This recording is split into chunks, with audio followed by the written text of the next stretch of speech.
Voilà, je veux vous parler un petit peu, je veux dire, des pianos. Le but, c'est pas d'expliquer les pianos, etc. C'est pas ça.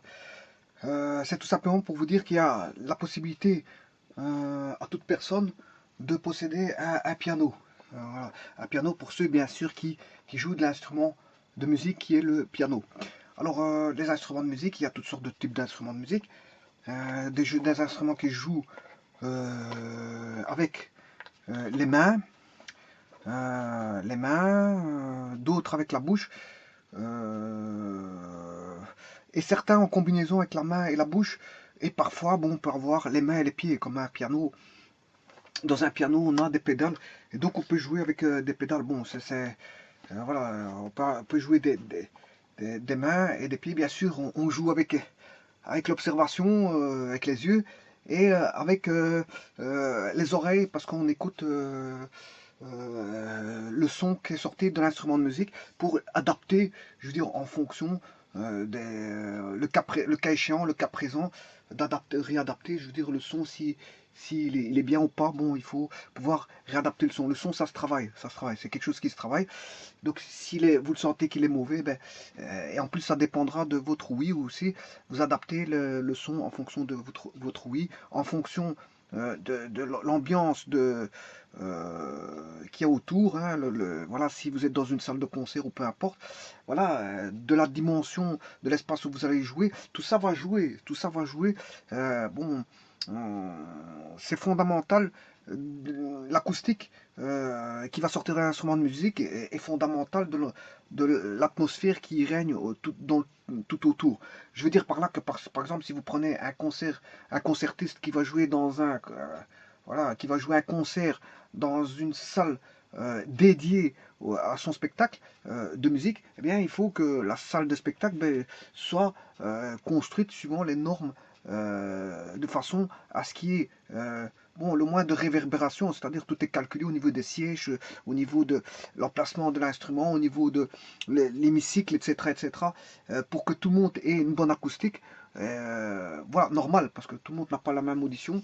Voilà, suivant une acoustique prédéfinie par bon, les ingénieurs du son qui vont faire en sorte que bon, ils vont calculer la salle de spectacle pour essayer d'avoir ressortir le meilleur son possible par rapport aux instruments les instruments de musique joués. Alors bon, vous pouvez avoir des concerts qui sont, je veux dire, à plusieurs personnes ou en solo. Vous pouvez jouer, quelqu'un peut jouer, un concertiste peut jouer en solo, comme il peut avoir euh, plusieurs personnes qui jouent. C'est ce qu'on appelle, je veux dire, comment est-ce qu'on appelle ça? Enfin, je reviens plus sur le nom. C'est voilà, un orchestre, un orchestre. Pour avoir un orchestre avec des compositions musicales disposées dans des zones bien précises chacune, tout ça est étudié. Hein.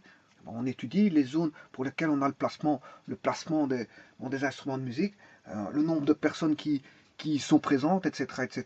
Et tout ça avec un chef d'orchestre qui va mettre, je veux dire, en musique, voilà, la petite communauté qui est présente pour avoir une ambiance la plus agréable possible pour le public. Avec des musiques qui peuvent plaire. Bon, toutes les musiques ne plaisent pas forcément, toutes. Certaines musiques vont plaire, d'autres ne vont pas plaire. Voilà, et certains sont très difficiles aussi, et bon, et ça dépend d'une personne à l'autre. Bon, il y a des personnes plus difficiles que d'autres. Certaines aiment bien les concerts solo de pianistes, d'autres aiment bien euh, des concerts.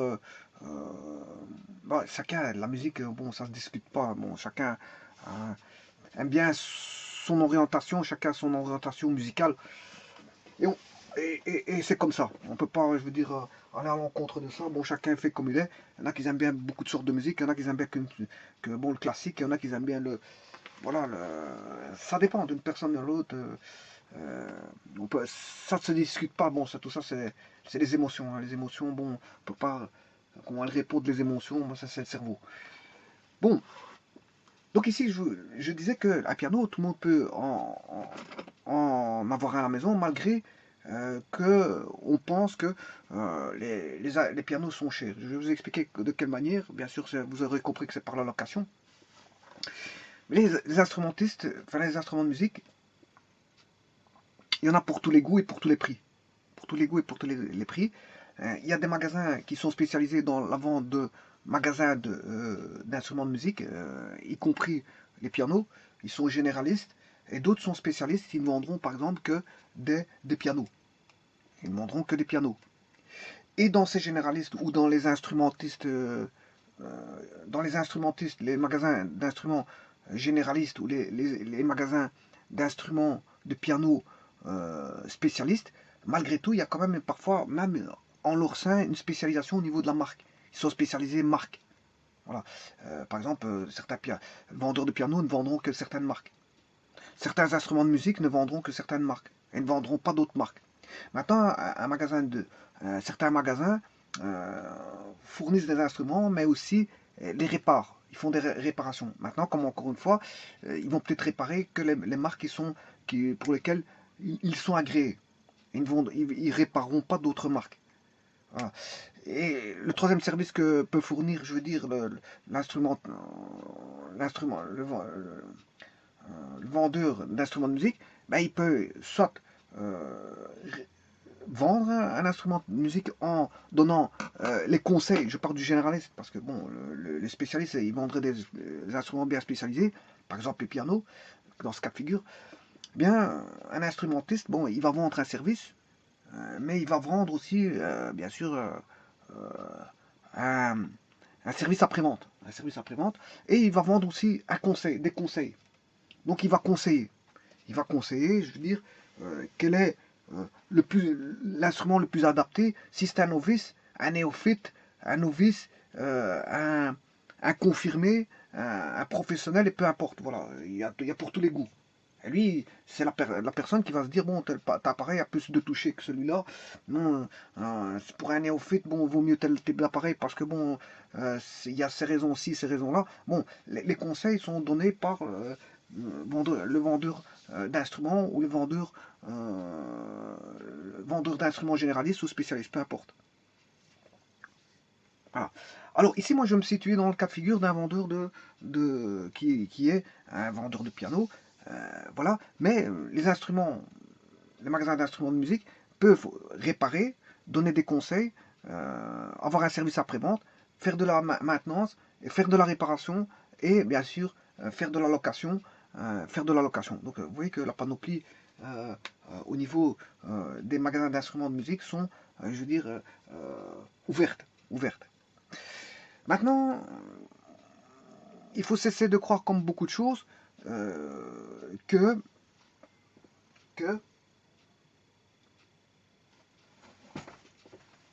et je prends un exemple.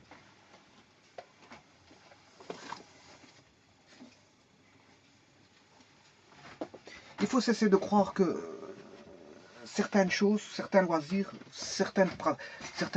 ou certains hobbies, ou ça peut être professionnel, hein, parce que faire du piano, on peut faire du piano professionnel, ou faire du cheval. Faire du cheval. Par exemple, ceci. Quelqu'un qui aime bien le cheval. Eh bien, le saviez-vous, le hunter, voilà, quelqu'un qui aime bien faire du cheval.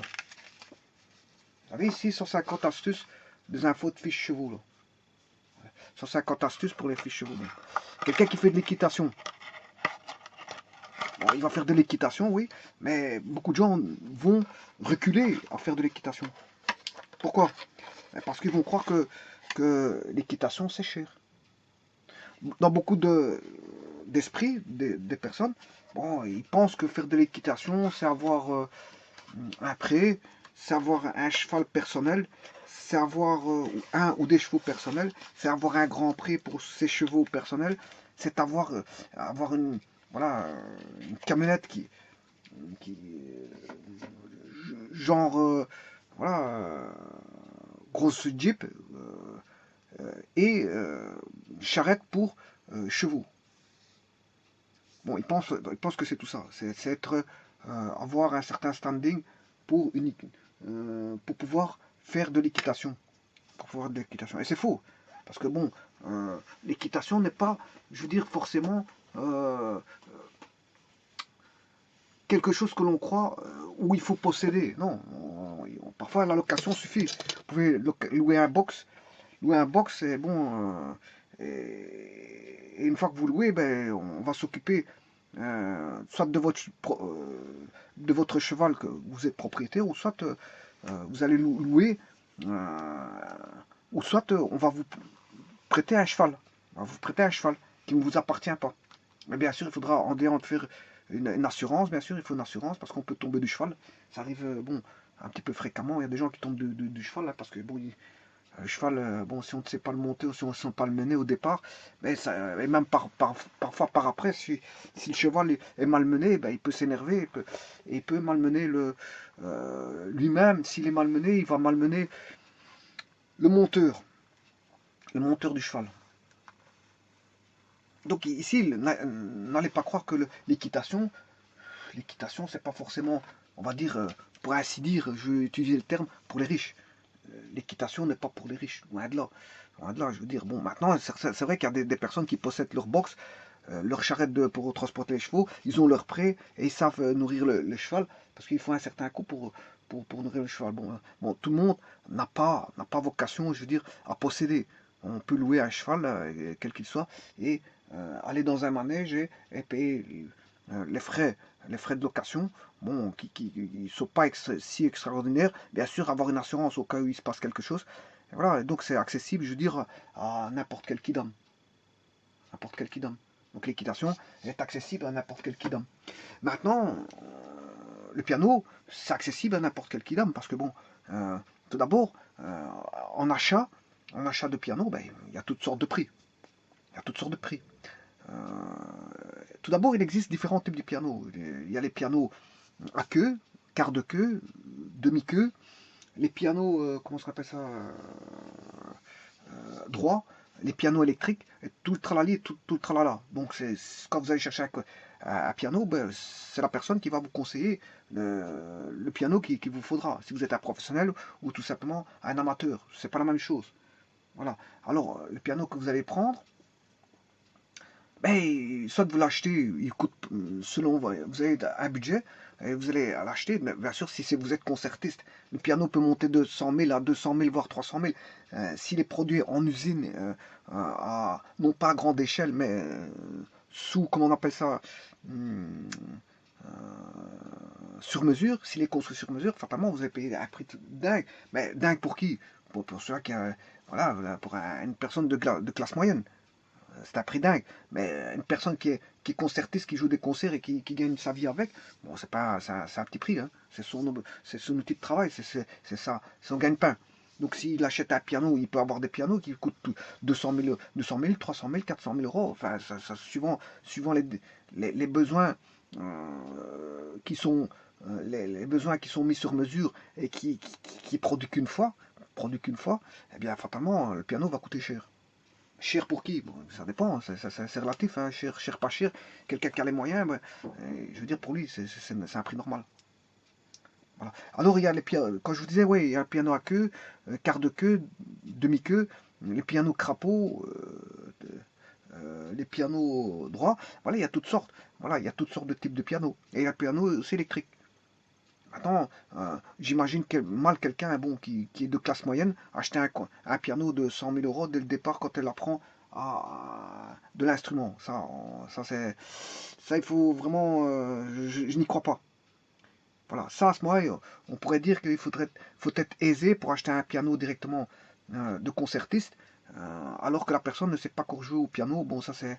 Voilà, et qu'elle ne joue pas de concert, donc elle n'a pas de revenus en rapport avec sa pratique. Là, à ce moment-là, c'est autre chose. Hein. Bon, c'est rare, ça, de voir des choses comme ça, c'est très très rare. Ah, on va dire, c'est un désir, je veux dire, un petit peu, un fantasme réalisé, mais qui est, je veux dire, qui est très coûteux, et très coûteux, parce que si la personne est de classe moyenne et qui veut se permettre d'avoir un piano, je veux dire, de concertiste, alors que, bon, elle ne sait pas jouer correctement au piano, bon, c'est un petit peu, je veux dire, hors norme, hein, hors norme. Bon, ben, ce qui veut dire qu'un piano, c'est accessible pour tout le monde. Il y a différents types de prix en fonction de l'évolution, je veux dire, des personnes. L'évolution des personnes.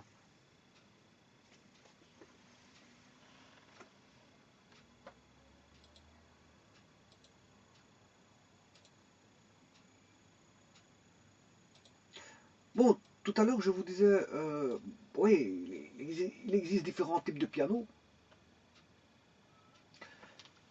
Quand il existe, aussi bien il existe différents types de pianos, mais qu'il existe aussi différentes marques, hein. Bon, et bon, il y a le Steinway, Bosendorfer, Bechstein, Gautrillon, Steinway, voilà, Sauter, voilà, il y a toutes sortes de marques. Il y a Yamaha aussi, Yamaha, et voilà, il y a différents types de marques. Les marques de piano, bon, il y a des fabricants de pianos, et je vous rappelle que les pianos sont très bien construits, hein. Voilà, quand vous la rachetez, il y a une, voilà, vous avez, je veux dire, parfois des pochettes, jusqu'à des grandes pochettes en cuir qui vont recouvrir les pianos. Euh, et le piano, voilà, c'est un meuble qui va être dans une habitation, qui va respirer, je veux dire, une certaine réflexion, tel qu'un miroir. Voilà. Même s'il est noir, il va réfléchir. Même s'il est noir, il va réfléchir. Il va paraître, je veux dire, neuf, beau, réfléchi, bien lisse. Voilà, bien designé, bien, voilà, agréable à voir, avec une ouverture, un capot, et bien sûr des tissus pour éviter de salir et pour protéger, je veux dire, le clavier. Le clavier. Voilà. Alors donc un piano, bon, on a des touches qui peut être hautes ou basses, hein, voilà, on peut avoir des touches hautes ou basses. Et avec ça se joue, le piano se joue à la main, mais aussi avec les pieds. Mais vous aurez compris que ça se joue aussi avec les yeux, parce qu'il faut parfois regarder parfois certaines choses au niveau du piano, et ça se joue avec les oreilles, à l'écoute. Alors, tout le monde n'a pas la même audition d'une personne à l'autre. Voilà. Alors, ce que je veux dire par là, c'est que déjà, ici, on voit une petite fille. On voit une petite fille qui joue le piano. Pourquoi petit? Parce que une petite fille ou un petit garçon, j'aurais pu mettre un petit garçon, il est assis. Le meuble, ils ont un meuble avec. Il y a un meuble. On peut jouer debout. Par exemple, je pense euh, un piano électrique, vous surélevez un piano électrique et vous jouez debout. Il y a même une chanson qui dit il jouait du piano debout, je sais plus comment elle s'appelle, France Gall, je crois. Il jouait du piano debout. Voilà, ben, il y a des gens qui jouent du piano debout. Mais les pianos électriques, il y en a qui jouent debout.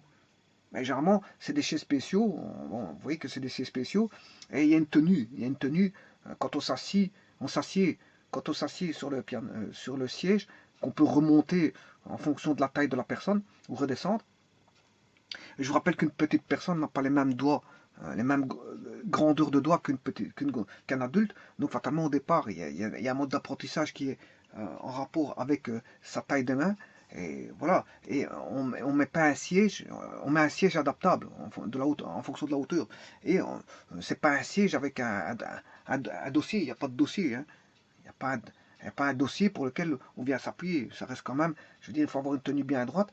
Et à partir de la tenue bien droite, mais on écarte ses mains de telle manière à, bien sûr, ne pas se faire de bobo en travaillant. Quand on travaille beaucoup, on peut se faire comment on appelle ça, des problèmes d'articulation. Mais ça, c'est parce qu'il faut une bonne tenue.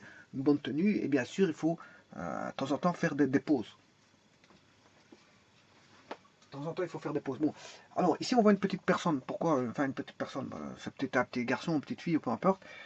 Eh bien, il faut savoir que bon, quand on commence les études de solfège, bon, les études de solfège, bon, prennent plus de temps pour un enfant que pour un adulte. Ça se comprend parce qu'un adulte a plus on va dire, de cartes à ses arcs pour comprendre la musique que ne l'a un enfant. Un enfant, d'ailleurs, il y a une méthode pédagogique propre aux enfants pour le solfège, et les enfants apprennent le solfège, non pas en allant dans les détails, alors que bon, un adulte, on peut aller un peu plus loin dans les détails parce que je veux dire, il comprend plus. Donc, un enfant qui fait 5 ans, mais un adulte, bon, fera 3 ans et comprendra la musique, le solfège, au bout de 3 ans, alors qu'un enfant, il lui faudra peut-être 5, 6 5-6 ans pour bien comprendre la musique, pour la comprendre au fin fond des choses. Voilà. Maintenant, je ne dis pas qu'au bout de 5-6 ans, l'enfant saura faire de la rythmique, ça d'office, hein. Mais pour comprendre le fin fond des choses, ben, il faut avoir voilà, certains acquis scientifiques. Parce que la musique, c'est d'abord des ondes sonores. Et quand on comprend les ondes sonores, ben, on commence déjà à comprendre déjà beaucoup de choses qui se cachent derrière les notes musicales. Bon, alors qu'un enfant, on va comprendre, on va lui apprendre la rythmique, on va lui apprendre d'une certaine façon la rythmique et les notes et la rythmique et voilà et la combinaison des notes et rythmiques. Voilà, et ça il pourra au bout de quelques années faire. Hein. Bon, ça c'est comme tout le monde, il va apprendre. Mais par contre, l'adulte, il ira un peu plus loin. On aura vocation, enfin, un professeur de musique aura pour vocation d'aller beaucoup plus loin en un laps de temps plus court que pour un enfant pour son apprentissage.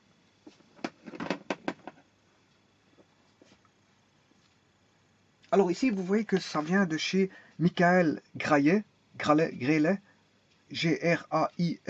artisan du piano. C'est vraiment un artisan du piano. Je ne sais pas si on voit, parce que ici il faut une bonne focalisation, mais je ne sais pas si on voit. Bon, et ça c'est un piano. Le dessin là, c'est un piano à queue, hein, le dessin ici.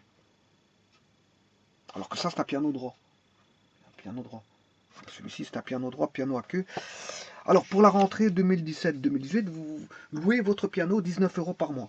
Donc vous voyez, bon, c'est pas la mer à boire, 19 €. Vous avez un piano à la maison et vous pouvez apprendre euh, dessus. Et bon, plusieurs personnes, des membres de la famille, peuvent en profiter. Et donc, pour 19 €, s'il y a 3 personnes qui apprennent le piano au sein de la même famille, ben, ils se partageront le piano à 3. Alors, c'est ouvert tous les dimanches de septembre de 13 à 16 heures, à 18 heures.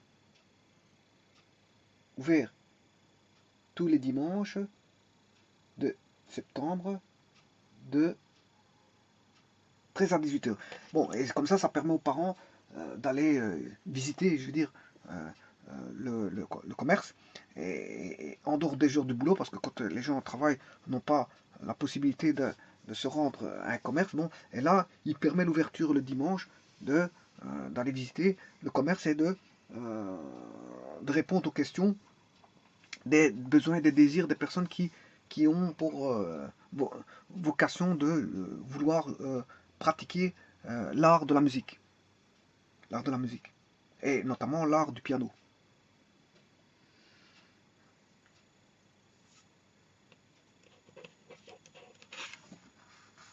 Alors, ici, l'idéal pour bien débuter, en toute sérénité, louer un piano. Donc, vous voyez que c'est pour 19 €, 39 € et 49 €. Oui, quand ils disent à partir de votre piano, 19 € par mois, généralement, bon, c'est le piano électrique. Hein. Apparemment, c'est. Voilà. Ici, nous proposons une formule de location de piano droit à partir de 29 €. C'est un piano droit à partir de 29 €. Oui. Et donc, ici, piano numérique neuf, Yamaha P45, tabouret, plus casque, 19 € par mois. Ah, 19 €.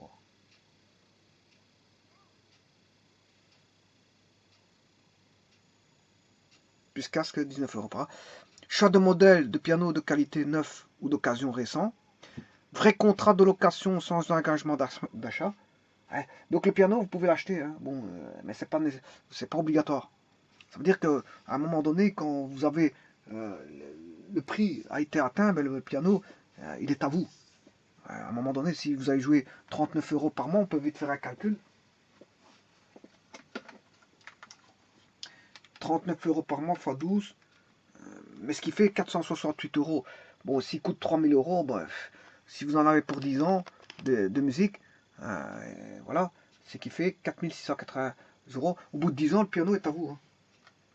Ça vaut la peine parce que le piano, ce qui est bien quand on est petit comme ça, quand on est jeune, enfin, on commence à 8 ans, ben, quand on a 18 ans, on a une bonne pratique musicale. Hein. Logiquement, on a une bonne pratique musicale.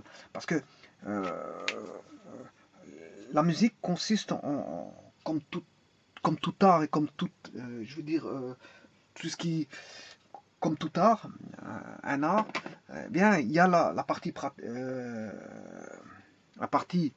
théorique, et on apprend la théorie, qui est basée sur des études de 5 ans pour les enfants, et peut-être 3 ans pour les adultes. Voilà, je dis des chiffres comme ça, mais bon, ça doit être ça.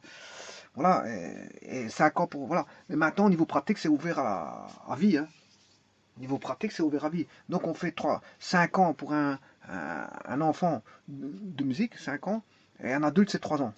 Voilà, au niveau de théorie, c'est le solfège. Ben, c'est la base, il faut apprendre la base musicale, et plus l'histoire de la musique, etc. etc. Bon, et le tout fait qu'on, bon, 5 ans pour un enfant, et 3 ans pour un adulte, parce que l'adulte, il apprend plus vite que l'enfant. Bon.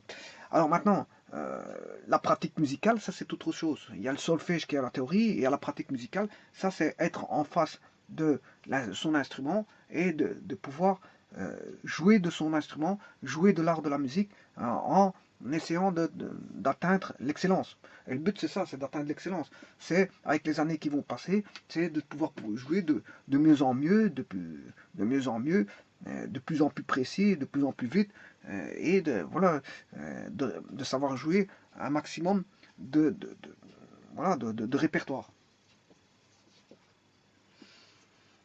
Voilà, donc de 8-18, ça fait 10 ans. Bon, maintenant, j'imagine quelqu'un qui a... Après 10 ans, quand il a 18 ans, il peut aller au conservatoire. Hein. Il peut aller au conservatoire. Bon, quelqu'un qui a 60 ans, s'il fait 10 ans, ben, au niveau des études, c'est embêtant. Il ira au conservatoire à 70 ans. Quoique tout est possible. Tant qu'on vit, il y a de l'espoir, il n'y a pas de problème. On peut aller au conservatoire à 70 ans.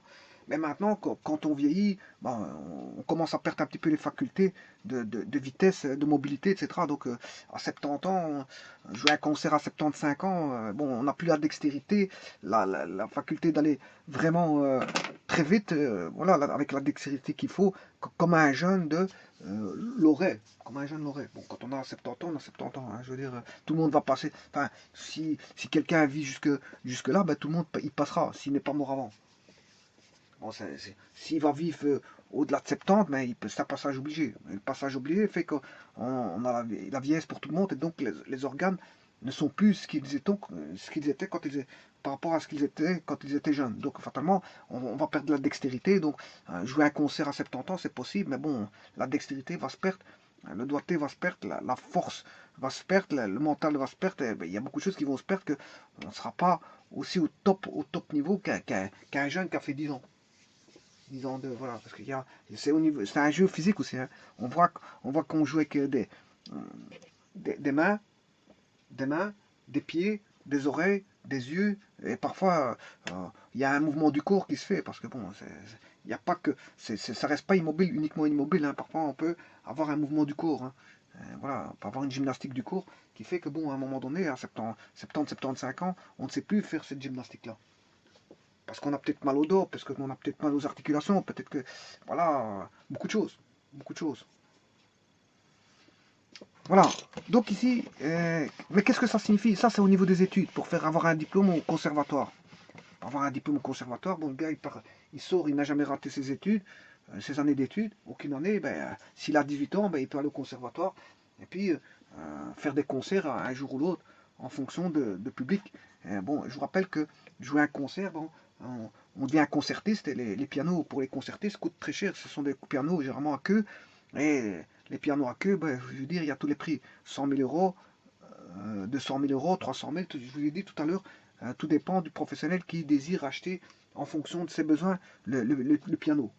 Le piano.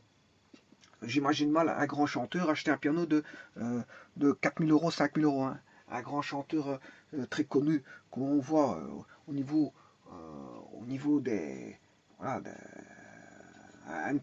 voilà, un chanteur de renommée n'achètera jamais un piano à 4 000 euros. Hein. Même 10 000 euros, c'est au-delà de ça. C'est des pianos, je veux dire, qui coûtent au-delà de ça. Bon, de 1, ils ont les moyens, de 2, c'est leur gagne-pain, de 3, c'est un moyen professionnel. Ça, ils recherchent le. Bon, ce sont des professionnels, donc ils ont besoin d'outils professionnels. Parce qu'il y a les outils d'amateurs, les outils d'apprentissage, les outils d'amateurs, les outils, on va dire, de professionnels. Bon, le grand public n'est pas professionnel. Hein. On pourra apprendre la musique au bout de 20 ans. Quand on fait la musique pendant 20 ans, je veux dire, c'est pas tout le monde qui a fait 20 ans de musique, d'apprentissage de 20 ans de musique, hein, ou voire plus. Hein, les gens, bon, ils font de temps en temps, ils font de la musique, mais ils font de la musique par, par hobby. Par hobby, ils font pas forcément ça pour, euh, pour aller, pour en faire un gagne-pain. Voilà. Les gens font un petit concert chez eux à la maison, ou chez des potes, chez des amis, voilà, peu importe, chez de la famille, mais ou dans un voilà, dans un barbecue, hein, dans une soirée barbecue, une journée barbecue, peu importe ce que vous... Voilà, il peut jouer ce jour-là, voilà, par hobby. Alors qu'il y a des gens qui jouent en tant que professionnels, qui vont se retrouver dans des salles de concert spécifiquement adaptées pour des professionnels pianistes, c'est-à-dire avec une acoustique étudiée par des ingénieurs du son qui vont faire en sorte que l'acoustique soit la plus agréable possible et pour des gens normaux, bien sûr, d'audition normale, pour qu'il y ait le moins de réverbération possible. Et tout est calculé au niveau des sièges, des emplacements, si c'est un orchestre, des emplacements des différents, comment on appelle ça, corps musicaux, et bien sûr qui est limité à un nombre de personnes, parce qu'un orchestre est toujours limité à un nombre de X de personnes. Alors maintenant, tout à l'heure, je vous disais, ouais, bon, 10 ans de musique, qu'est-ce que c'est? Voilà, ça se mesure pas en 10 ans de musique. Hein. Quelque part, c'est pas 10 ans de pratique. Il y a la théorie et il y a la pratique. Bon, c'est pas la théorie, il en faut obligatoirement. Il y a des grands musiciens qui ne sont pas passés par la théorie. Hein. Voilà, il y a des grands musiciens qui ne sont pas passés par la théorie et qui savent malgré tout jouer. Ils ont joué par la pratique. Voilà. Mais ils ont fini par, à la force des choses, de comprendre la théorie. Parce que bon, si après quelques années de pratique, on finit par soi-même découvrir la théorie. Voilà, c'est comme ceux qui foncent directement ils apprennent un métier pratique, eh bien, ils en découvrent au fur et à mesure la théorie qui y est liée. C'est normal. Bon, soit on apprend la théorie et on a une bonne base théorique pour pouvoir pratiquer, mais aussi on peut faire de la pratique, faire des bêtises dans la pratique, mais à un moment donné se relier à la théorie parce qu'on est forcé à aller chercher des éléments théoriques quand on fait de la pratique, ça d'office. Voilà. Donc ici, qu'est-ce que c'est que la théorie, c'est un passage obligé, bon, pas pour tout le monde, parce qu'il y en a il y a des musiciens, par exemple de reggae, qui n'ont pas forcément appris la musique et qui savent jouer du reggae. Voilà, par exemple. Ben, pour la pratique, qu'est-ce que ça signifie 10 ans? Ça signifie tout simplement avoir un diplôme. Hein. Ça signifie ceci. C'est rien que ça. 10 ans de pratique, ça signifie qu'on a 10 ans de pratique, on est apte, on est diplômé. C'est ce que ça veut dire. On est reconnu par l'institution, je veux dire, une institution qui reconnaît que vous avez fait 10 ans de pratique et donc vous êtes reconnu. Reconnu au niveau, avec un diplôme. Mais en vérité, qu'est-ce que c'est que 10 ans? Ça signifie rien du tout. Pourquoi? Parce que je vais prendre des heures comme ça, hein, je veux dire, si vous faites 10 ans, une personne fait 10 ans et une autre fait 10 ans. Dans ces 10 ans-là, il y en a une qui a travaillé 7500 heures et une qui a travaillé pendant, pendant 5 ans. Allez, on va mettre 10 ans et 5 ans. Voilà. 10 ans. Il y en a une qui a travaillé 7500 heures et l'autre a travaillé 14 000 heures. Bon, c'est pas la même chose. Vous rendrez compte qu'il y a un temps divisé par 2 ici. On va mettre 7000 heures. Un temps divisé par 2 ici. Un temps divisé par 2, mais un travail conséquent de 14 000 heures. Donc ça se mesure. En vérité, c'est pas le diplôme qui doit stipuler, je veux dire, le nombre d'années, mais c'est plutôt, ça se mesure en nombre d'heures de travail. C'est comme toute profession qui pratique un métier professionnel, de pratique professionnelle, mais ça se mesure en heures de travail. Un pilote qui exerce un métier pratique, mais c'est en nombre d'heures de vol. Un mécanicien qui a ses heures derrière lui, mais quelqu'un qui a 100 heures de mécanique et quelqu'un qui a 500 heures de mécanique, il n'y a pas photo. Quelqu'un qui a 500 heures en informatique et quelqu'un qui a 20 000 heures de vol en informatique, c'est pas la même chose. Donc vous voyez que les heures de pratique sont fondamentales. Il y a la théorie, oui, c'est une chose. La théorie, la pratique se fonde sur des bases théoriques et c'est à ce moment-là qu'on pratique certaines notions théoriques qui sont utilisées et on relie la théorie à la pratique, mais la pratique reste, je veux dire, le commun de mortel. J'en prends pour preuve qu'un médecin qui vient de débuter n'est pas médecin forcément en sortant des études. Il est médecin, je veux dire, avec ses heures de vol, ses heures de pratique. Il est d'autant plus reconnu que c'est un vieux médecin parce qu'il a pratiqué beaucoup d'années. Et donc, les personnes lui feront confiance par rapport à son professionnalisme, par rapport à son expérience professionnelle. Et voilà. Et c'est surtout ça qui compte. C'est surtout ça qui va compter. Donc en fait, ce qui va compter, ce sont le nombre d'heures de pratique. Et qui dit pratique, bon, on dit, voilà, c'est la pratique comment? mais c'est la pratique généralement manuelle. D'autres sont des pratiques manuelles, mais font appel à, bien sûr, aux connaissances de terrain ou aux connaissances théoriques, bien sûr. Hein. Vous aurez compris ça. Parce que quand on répare une voiture, si quelqu'un qui ne connaît pas un moteur et qui veut démonter un moteur, bon, et qui ne sait pas manipuler certains outils en rapport avec le démontage de certaines pièces mécaniques et qui ne sait pas, bon, les précautions, c'est surtout ça. Parce que c'est bien de démonter un moteur. Tout le monde sait démonter un moteur. Hein. Je mets entre les mains euh, des outillages pour démonter un moteur, tout le monde sait le faire. Hein. D'ailleurs, dans les démolitions, il y a beaucoup de gens qui démontent les moteurs. Démonter, c'est facile. Hein. Le démontage, il est facile. Ah, il suffit de dévisser, on retire une pièce, il y en a une en moins, on en retire une autre. Il y en a encore une en moins, on en retire une autre, on en a une en moins, on retire un tuyau, il y a un tuyau en moins. Je veux dire, on démonte, voilà, on retire la batterie, il n'y a plus de batterie, on retire les phares, il n'y a plus de phares, on retire, voilà, et chaque fois qu'il y a une pièce en moins, on se retrouve avec de moins en moins de pièces qu'au bout du compte, il n'y a plus rien. Donc ça, tout le monde sait faire. Hein. Bon, maintenant, retirer les pièces, c'est une chose.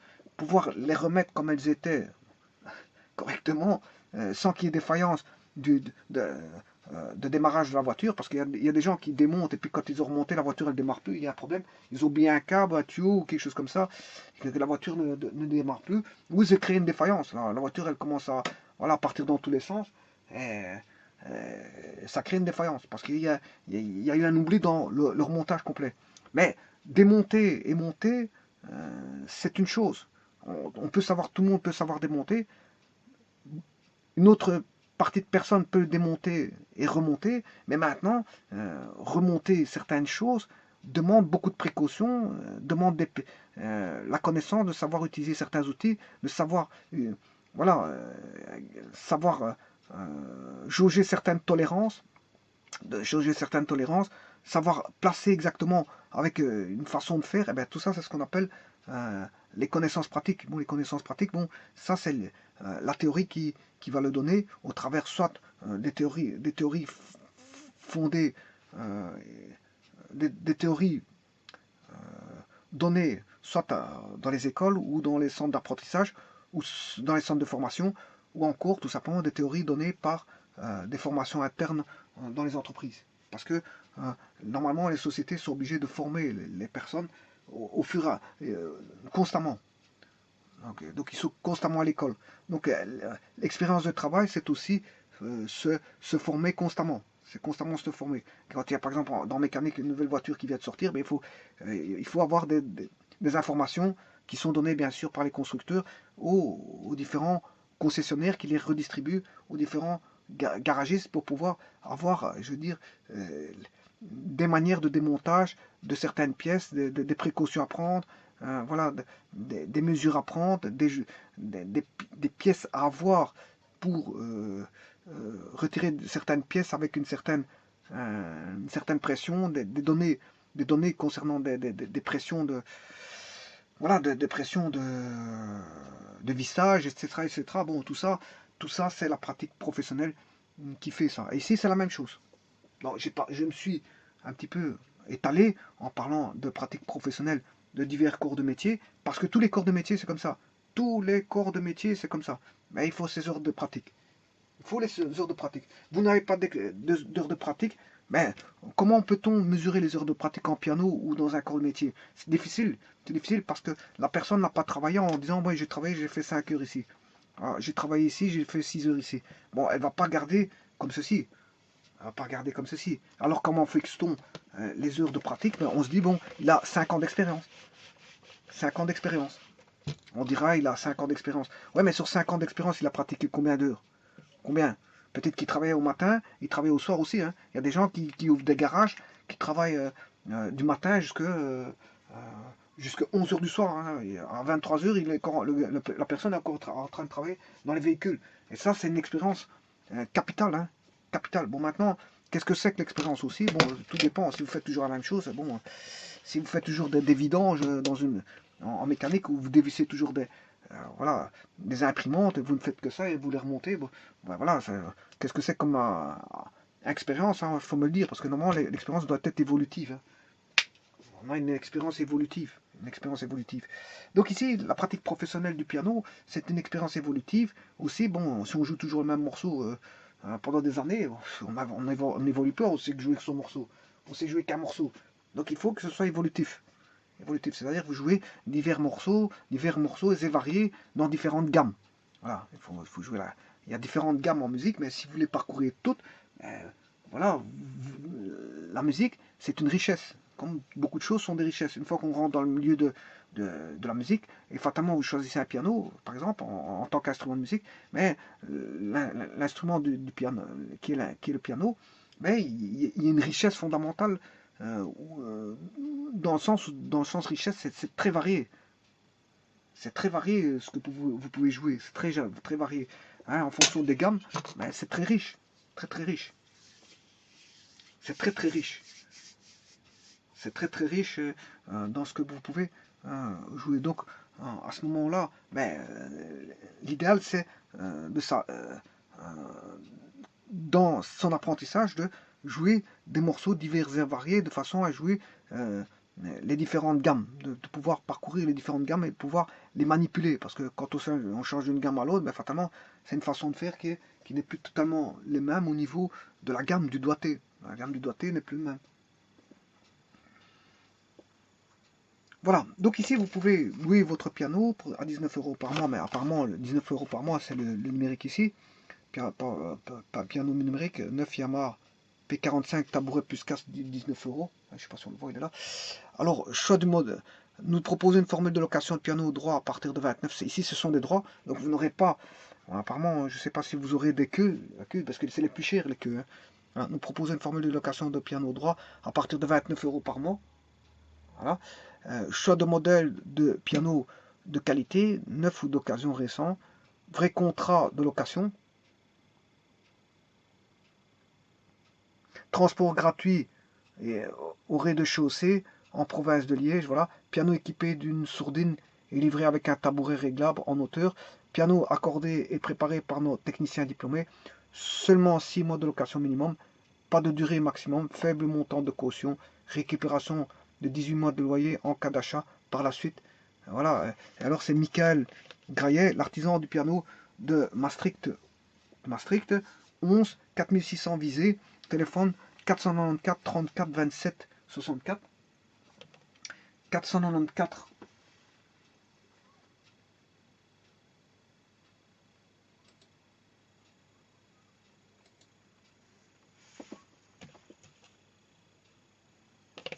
Et aussi on voit différents pianos neufs, noir brillant à partir de 39 € par mois. C'est des beaux pianos, hein, je vous le dis tout de suite. Hein, voilà celui-là. Très très beau piano. Mais il est brillant. Voilà, parce qu'il y a la couleur brillante et la couleur mate. Voilà. C'est vrai que ils sont très beaux pianos. Protégés bien sûr par des capes des couvertures généralement en cuir. Voilà. Voilà, c'est un piano droit. Voilà, il n'y a pas de piano à queue apparemment ici. Un piano neuf, Yamaha B1, 49 € par mois, c'est ça. Donc ce sont des Yamaha apparemment. Voilà, mais il existe des pianos de marque, comme je vous l'ai dit, Steinway, Bosendorfer, Bechstein, Gautrian et Steinway, c'est sauteur, etc., etc. Voilà. Donc, ici, vous pouvez, je vais vous donner un site internet, artisan du piano.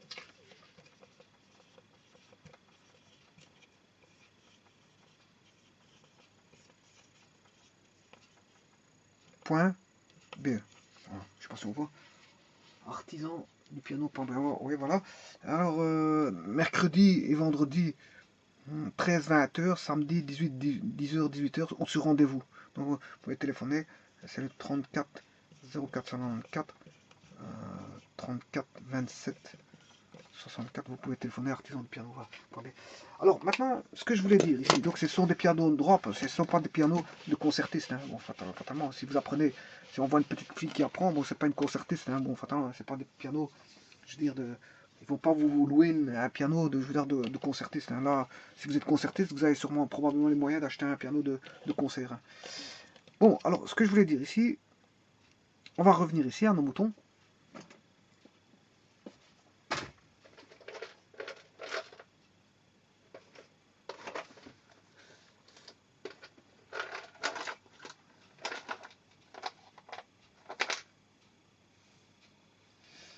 Bon, qu'est-ce qu'on voit ici?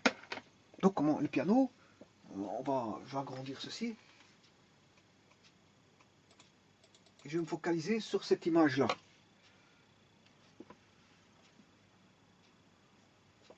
Voilà. Alors, le piano, ici, bon, la personne, bon, elle regarde par le dessus parce qu'on lui a fait une photo. C'est une photo avec un arrière-plan qui est vide. On a su, bon, ça a été travaillé par Photoshop. Vous comprendrez que si on a du blanc ici, c'était fait par Photoshop. Mais la personne a pris la prise de vue vient du dessus parce que la personne ici, la petite fille regarde vers le haut. C'est que la personne faisait une photo au-dessus pour essayer d'avoir un cadrage de piano. Bon, il a plus ou moins eu le cadrage du piano droit ici. Voilà, et ici il est biseauté ce piano, il est vraiment un beau piano. On peut voir le biseau. Le biseautage, je sais pas si on le voit. Bon, je vous rappelle qu'ici en Belgique, je vous ai cité des marques. Steinway, Bosendorfer, bon, Bechstein, etc. Mais ici en Belgique, il y avait un fabricant de pianos dans la région de Charleroi qui était de Heuk. De Heuk, quelque chose comme ça. Ça s'écrit comme ça. De Heuk. Ouais, c'est un fabricant de la région de Charleroi qui fabriquait justement des pianos en fonction des besoins. Bon, c'était des anciens pianos. Voilà. Je sais pas, ça n'existe plus maintenant. Ben, voilà. Bon, alors maintenant, voyons voir ceci.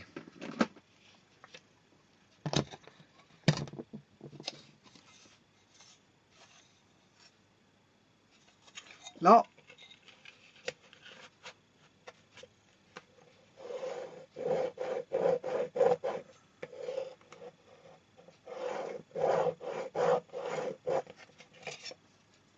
voilà. Le piano, il a un axe. Le piano est symétrique. Il a un axe. Hein.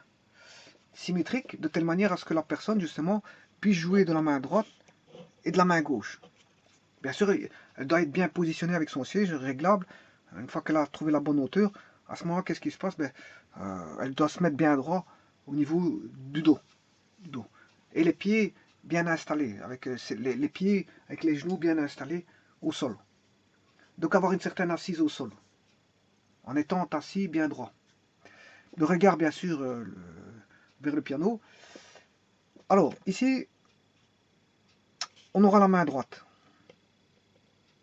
La main droite pour jouer à droite. La main gauche pour jouer à gauche. Le pied droit pour jouer sur... Il y a 3 pédales. Hein. Le pied droit peut jouer sur la pédale de droite ici. Et la pied gauche sur la pédale de gauche. Et ici, bon, indistinctement, on peut aller avec la droite ou la gauche. Hein. Et si vous êtes droitier, vous allez aller avec la droite. Si vous être gaucher, peut-être que vous allez aller avec, sur la pédale du milieu avec la gauche. Donc, vous voyez que le corps humain, est symétrique. Pourquoi il est symétrique? Il est divisé en deux. Oui, c'est parce que la main droite, c'est pour travailler par rapport à l'axe de symétrie à droite. Et la main gauche, par rapport à l'axe de symétrie, la main gauche va travailler sur la partie gauche du corps. Alors pourquoi on a deux yeux? Mais l'œil de droite, c'est pour voir la partie droite, plus en rapport avec la vision de la partie droite. Elle a un champ de vision vers la partie droite. Et l'œil gauche a un champ de vision vers la partie gauche. Donc quelqu'un qui a un œil en moins, ne verra pas, je veux dire, un côté. Il devra retourner sa tête pour aller voir enfin, s'il a un œil en moins au niveau de l'œil droite, mais il devra retourner sa tête pour... bon, c'est un petit peu embêtant. Bon, c'est ce qu'on appelle un handicap. Mais bon, il reste... quand quelqu'un qui a un œil, il doit faire... il a plus de mouvement, on va dire, voilà, de la tête. Puisqu'en fait, il a perdu un champ de vision d'un côté. Donc, s'il a perdu un champ de vision à droite, il devra manœuvrer avec la tête plus du côté, devra manœuvrer plus, travailler le cou, si vous voulez. Le cou devra plus travailler. Voilà, donc ça c'est pour il y aura un champ de vision comme ceci, champ de vision, pour avoir une vision totale. Hein. Pour avoir une vision totale, je veux dire, pour quelqu'un qui n'a pas voilà, de problème visuel.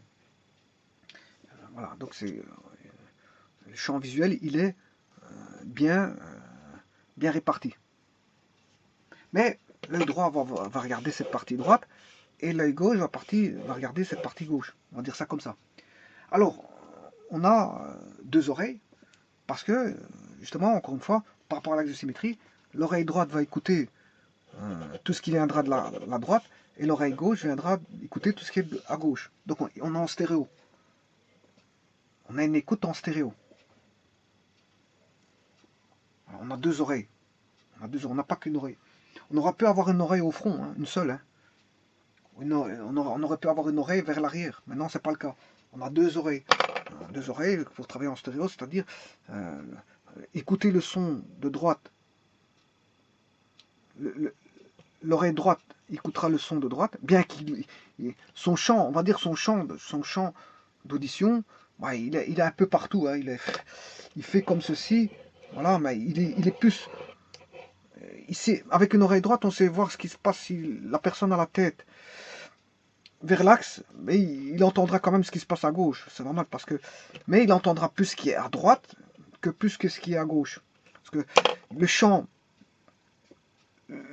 c'est comme quelqu'un qui a un œil gauche, ben, le champ de vision, bon, s'il a sa tête en face, le champ visuel de gauche va dépasser l'axe de symétrie. C'est ça que je veux dire. Hein. Il va dépasser l'axe de symétrie. Ben, il en est de même pour le champ auditif. Si l'axe est ici, le champ auditif ici qu'il entend, tout ce qui est à gauche, il entendra tout ce qui est il entendra tout ce qui est à droite, mais une partie de ce qui est à gauche. Voilà, parce qu'il a un champ auditif qui va dépasser un petit peu l'axe. Et il en est de même pour l'oreille gauche. Il a un champ auditif à gauche, mais il pourra entendre un petit peu ce qui est à droite. Donc en fait, tout est bien fait. Tout est bien fait. Voilà. Et les deux oreilles travaillent en même temps. Ils travaillent en synchronisation comme les deux yeux travaillent en synchronisation. Donc au bout du compte, tout travaille en harmonie comme si on avait deux oreilles qui travaillent en une, deux yeux qui travaillent en un. Voilà. Par contre, les mains travaillent séparément et les pieds travaillent séparément. Alors généralement, quelqu'un qui fait du piano, il y a les émotions, il y a le sourire. On ne joue pas avec une tête tendue devant un public. On a le sourire pour refléter, je veux dire, voilà, la partie musicale doit être une émotion, non pas uniquement avec... quand on regarde un spectacle, mais on regarde l'émotion de la personne. On écoute sa musique, mais on regarde... à moins qu'il y a un... On peut faire ça. Pour ne pas regarder la personne, on peut mettre, je veux dire, soit on peut mettre un écran géant avec la personne ou un écran géant avec des images qui reflètent, je veux dire, un mouvement qui est en liaison à ce moment-là avec la musique. Pourquoi pas? On peut mettre des léopards dans la savane qui circulent et avec un fond musical qui est, enfin pas un fond musical, avec la musique de celui qui joue. Celui qui joue, il joue la musique, mais on a un écran géant où à ce moment-là, le spectacle est total, puisqu'on en fait, on a en plus quelqu'un qui joue de la musique et en plus on a un écran géant avec voilà, et on a voilà une ambiance en couleur avec du son, de l'image et du son. Maintenant, pour avoir un concert pyrotechnique avec ou tout simplement avec des lasers ou peu importe, des lampes de toutes les couleurs ou toutes sortes, on peut tout imaginer au niveau de la scène des images en lien avec le concert musical ou celui qui va jouer la musique. Mais maintenant, tout ça, ça demande, bien sûr, tout ça, ce que je vous dis, c'est professionnel. Hein. Ça demande des sociétés qui vont coordonner tout ça, qui vont faire voilà, monter le spectacle, qui vont voilà. Mais ça a un coût. Hein. Moi, je ne parle pas de quelqu'un qui va jouer voilà, pour un petit concert pour une famille ou entre amis. Il ne fera jamais un grand spectacle comme ça parce que ça demande, c'est un coût. C'est un coût, c'est un investissement, c'est de l'argent qui met en jeu avec différentes sociétés qui vont travailler en coordination. Voilà, et c'est un coût énorme. Hein. Maintenant, si on n'a pas les retombées de ce coût énorme, ben on est en perte. Hein. Ça devient du business. Hein. Ça devient du business. Hein. Bon, on mise c'est comme un jeu de hasard. Hein. Bon, vous misez en espérant que ça va marcher. Ben, si ça ne marche pas, ben, tant pis, vous payez tous les frais et vous avez perdu. Vous avez perdu. Voilà. Donc là, il faut faire une préétude pour savoir si si ça va être rentable. Il faut faire une étude de rentabilité parce que généralement, quand on propose, je veux dire, quelque chose, il faut une étude de rentabilité. Savoir où, d'abord, de un, les sources de revenus, si elles sont sûres, parce que s'il y a des sources de revenus que on vous promet, ouais, on va vous donner autant, on va vous donner autant, et puis après, vous faites un crédit, vous faites le concert, et puis qu'à la fin, il n'y a plus personne qui, tout le monde s'échappe, et plus personne qui paye, mais c'est vous qui allez, je veux dire, vous allez supporter tous ces coûts-là qui sont énormes, hein. Voilà. Donc un concert, ça se prépare de longue date, hein. Parfois une année, parfois 2 années avant, hein. Ça se prépare de longue date avec, je veux dire, toutes les sociétés qui doivent être, les intervenants, plus les sociétés qui vont intervenir, parce que les intervenants, c'est qui? C'est peut-être la commune, c'est peut-être la ville, c'est peut-être la province, c'est peut-être voilà, la région, ça dépend comment. Voilà, c'est peut-être l'Union européenne, c'est peut-être. Voilà, il y a peut-être des institutions qui vont prendre part au concert, qui vont vous donner, on va dire, peut-être des moyens financiers pour pouvoir avoir une aide et commencer à proposer, je veux dire, un éventuel projet.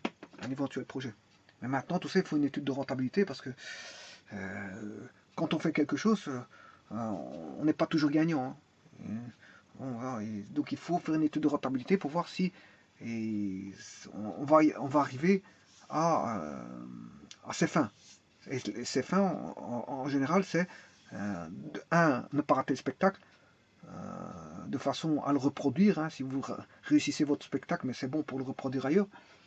De deux, c'est pour assurer la qualité de service et la qualité musicale et la qualité de votre partition, de vos partitions, et que les gens soient, je veux dire, passent un bon moment, un agréable moment.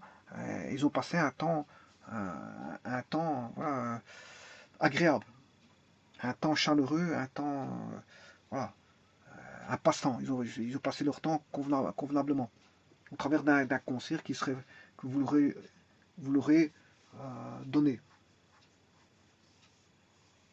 Voilà. Et par la suite, vous tenterez peut-être de reproduire ce concert, ce petit mini-concert ou ce gros concert, peu importe.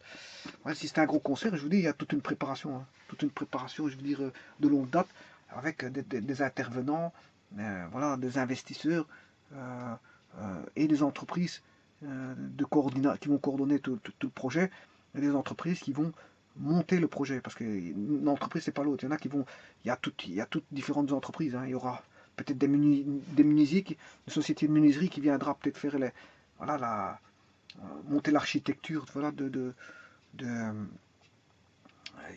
comment on appelle ça? C'est comme quand on fait des films, hein. Quand on fait un film, il y a toutes sortes. Il y a des menuisiers, il y a des médecins, il y a des électriciens, il y a le monteur câbleur, il y a voilà, il y a toutes sortes. Il y a ceux qui viennent filmer, ceux qui viennent faire les prises de son. Voilà, c'est un microcosme voilà, d'artisans qui vont coordonner leurs efforts pour rendre la chose la plus agréable, la chose la plus agréable, la plus réussie, de manière qualitative, et que tout se passe comme si c'était un film, je veux dire, de A à Z, réussi, réussi, sans rater. Voilà, et un concert musical, ça se prépare parce qu'il y a derrière tout ça, il y a beaucoup de choses. Surtout si c'est un concert, je veux dire, joué par un concerto ou un concertiste, peu importe, je veux dire, il faut un environnement qui soit prêt pour le concert et que les gens, qu'il y ait de l'animation pour que les gens puissent le plus possible euh, euh, vivre une soirée euh, euh, très agréable. Voilà. Ceci étant dit, je vais terminer bien par ça. Ici, c'est un piano à combien? Je vous rappelle qu'ici, quand j'avais mis l'axe de symétrie, bon, un piano, on va des graves, c'est des graves jusqu'aux aigus, hein. Les graves, ils sont ici, c'est de gauche à droite, aigus. Donc ici, l'oreille gauche va travailler beaucoup les graves apparemment, parce que l'oreille gauche est tournée vers les graves. L'oreille gauche est tournée vers les graves. Et l'oreille droite est tournée vers les aigus.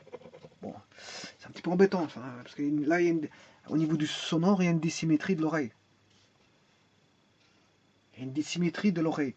L'oreille grave, enfin l'oreille ici va écouter les graves. C'est un petit peu embêtant. Alors que normalement, et l'oreille droite ici va travailler les aigus.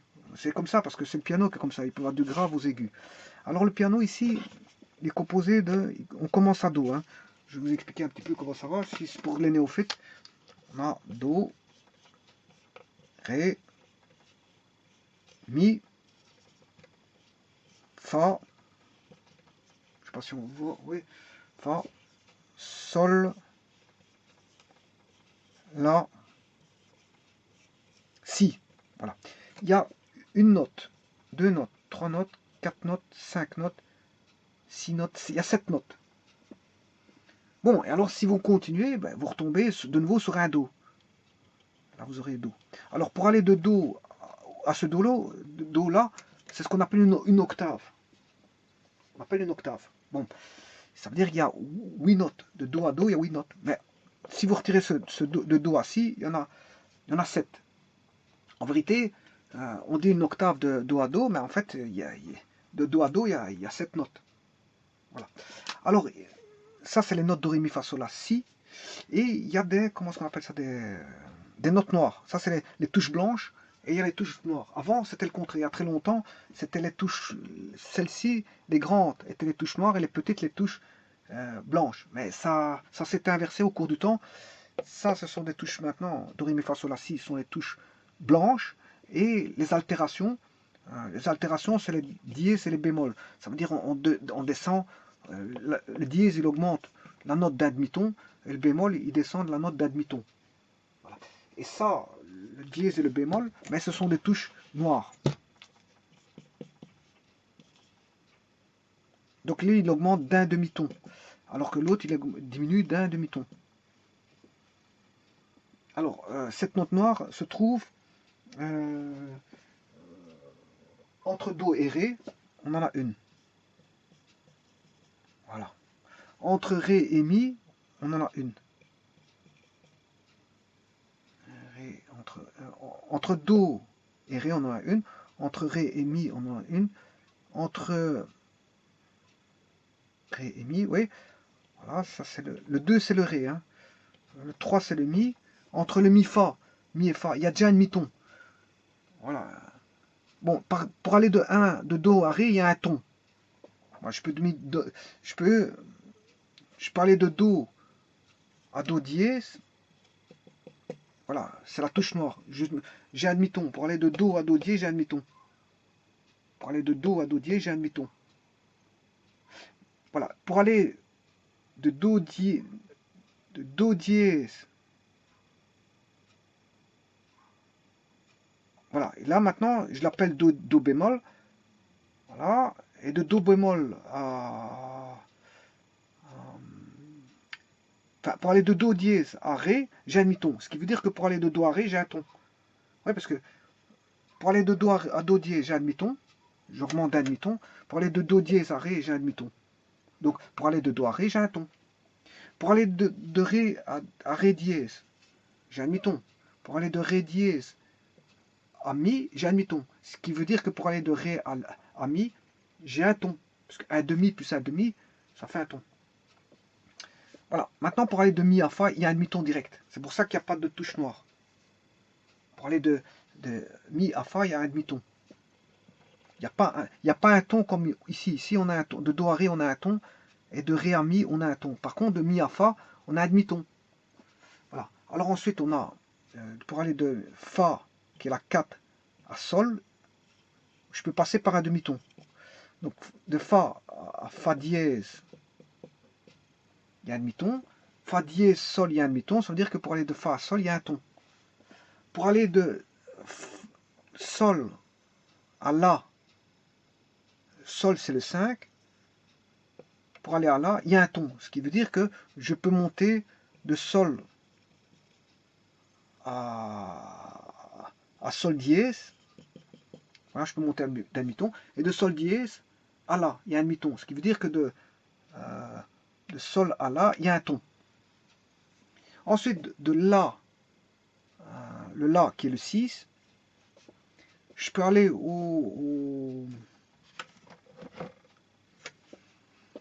pour aller du La au Si, il y a un demi, je peux monter par demi-ton. Hein, voilà. Donc je peux aller de La La, si dièse, et de si dièse à... Enfin, je m'excuse. Sol, je m'excuse. Hein. Pour aller de sol, là j'ai sol, sol dièse, la. Pour aller de la à si, je peux monter par un dièse, donc aller de là à la dièse. Voilà. De là à la dièse, il y a un demi-ton. Et ensuite, de la dièse à si, il y a un demi-ton. Ce qui veut dire que de la à si, il y a un demi-ton. Par contre, de si à do, de nouveau, j'ai un ton. J'ai un demi-ton. De si à do, il y a un demi-ton. Donc, je ne dois pas mettre de touche noire. Voilà. On va dire ça comme ça. Donc, voilà. Maintenant, j'étais dans ce sens-là. Hein. C'est une échelle qu'on a ici. Hein. Là, on a une échelle. On a Do, Ré, Mi, Fa, Sol, La, Si. Voilà, c'est une échelle. Les notes sont montantes. Je vous rappelle que le piano, on part des graves. Elles sont de très graves, de moins en moins graves. Puis, on commence à passer vers les aigus, de plus en plus aigus, et de plus en plus fortement aigus. Voilà. Donc, quand vous regardez comme ceci, c'est tout simplement une échelle. Hein. Si vous devez regarder comme ceci, voilà, vous avez purement une échelle. Hein. Les notes sont montantes au niveau du son, du grave vers les aigus. C'est une échelle. Donc, quand je dis Do, je prends une octave ici. Voilà, je prends n'importe quelle octave, le Do. Do, Ré, Mi, Fa, Sol, La, Si, Do, Ré, Mi, Fa, Sol. Oui, le Do qui est ici n'est pas le même que le Do qui est là-bas. Le Do là n'est pas le même que celui-là parce que ils sont d'autant plus aigus que le Do est au-dessus de l'échelle. Ici, c'est ce qui se passe. Do, Ré, Mi, Fa, ça monte toujours dans l'échelle. D'où les notes qui sont sous forme d'échelle. Do, Ré, je peux le faire ici. Hein.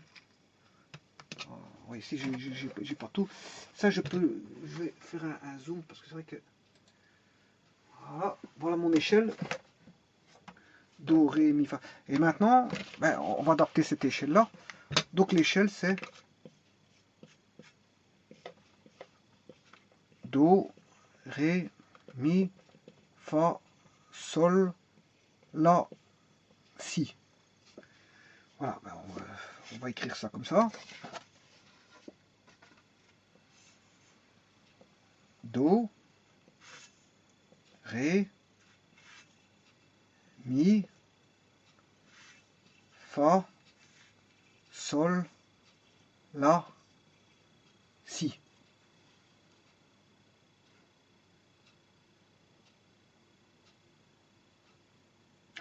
Maintenant, vous allez me dire, oui, mais de Do à Ré, je peux passer à Do dièse. Là, il y a un Do dièse, il y a un demi-ton. De Ré à Mi, je peux passer par Do, Ré dièse. Voilà. Donc le Ré, il y a Do, Ré dièse, Mi, Ré dièse, Do, Do dièse, Ré, Ré dièse, Mi, Fa. Il y a un demi-ton. Hein. De là à là. Ici, il y a un ton. Et aussi, on voit déjà plus. Je redescends d'un cran. Voilà, on voit déjà un peu mieux. Donc de Do à Ré, il y a un ton. De Ré à Mi, il y a un ton. De Mi à Fa, il y a un demi-ton. Ouais, il y a un demi-ton. Hein. Voilà. J'avais dit que de Mi à Fa, il y avait un demi-ton. Fa à Sol, là, on peut passer par un demi-ton. De Fa, il y a Fa dièse. Là, il y a un ton.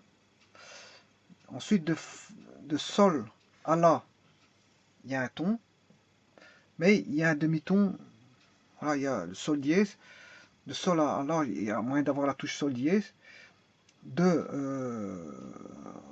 là à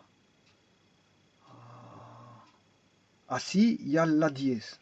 Voilà. Et puis de si do, il y a un demi-ton. Hein. Si je repasse au do au-dessus, là, il y aura un demi-ton. Donc, vous voyez, de là, de do à ré, les deux noirs là, j'ai un ton, mais je sais passer par un demi-ton. De ces deux notes là, je peux passer directement d'un ton, mais là j'ai un demi-ton. Là, on a directement mi fa, on a un demi-ton. Donc j'ai pas de touche noire. C'est pour ça qu'il y a l'absence de touche noire. Ensuite, fa sol,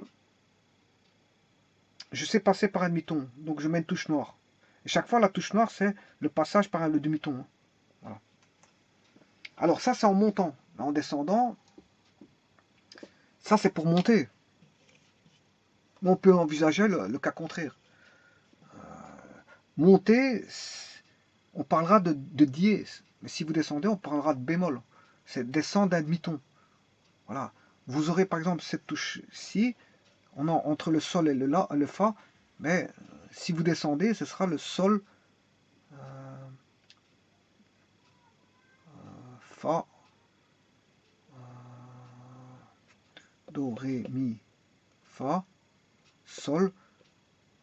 Ouais, ça c'est le fa, fa bémol. Si vous descendez, c'est le fa bémol. Ce sera en fa bémol. Voilà. Donc si vous montez, on aura des dièses, mais parce qu'on augmente d'un demi-ton pour avoir les demi-tons, mais pour avoir les demi-tons en descendant, c'est des bémols. Hein. On parlera de bémol. Voilà. Bon, mais la musique, on a divisé, on n'a pas mis cette échelle. Hein. On a réduit. Comment on a réduit? On a fait ceci. Alors, le ré, le mi, il est bien là. Ça, c'est bien le mi. Donc voilà, la vraie échelle, elle est à 5 et pas à 7. Hein. Alors, on a le mi ici. Le ré sera adossé à celui-ci. Voilà. On va adosser, on va toucher celui-là. Donc on fera plutôt, on va mettre le ré comme ceci et le mi comme ceci. Voilà. On va écourter, on va retirer voilà, cette ligne-là, on va l'enlever en fait. C'est ça que ça veut dire. On va enlever cette ligne-là et on va coller celui-ci. On va coller celui-ci à celui-là pour avoir ceci. Alors, comme on a enlevé celle-ci, ben ça c'est une nouvelle ligne. Ce sera le do. Voilà, on a réussi à retirer une ligne. Donc on a do, ré, mi. Le fa. Le fa, ben, on va retirer cette ligne-là. Et on va le coller à celui-là. Donc on aura le fa, comme ceci. Comme on a retiré déjà deux lignes. Vous voyez, sur cette ligne, on en retire deux, mais on ne reste plus que 5. Donc j'ai retiré cette ligne-là. Le sol.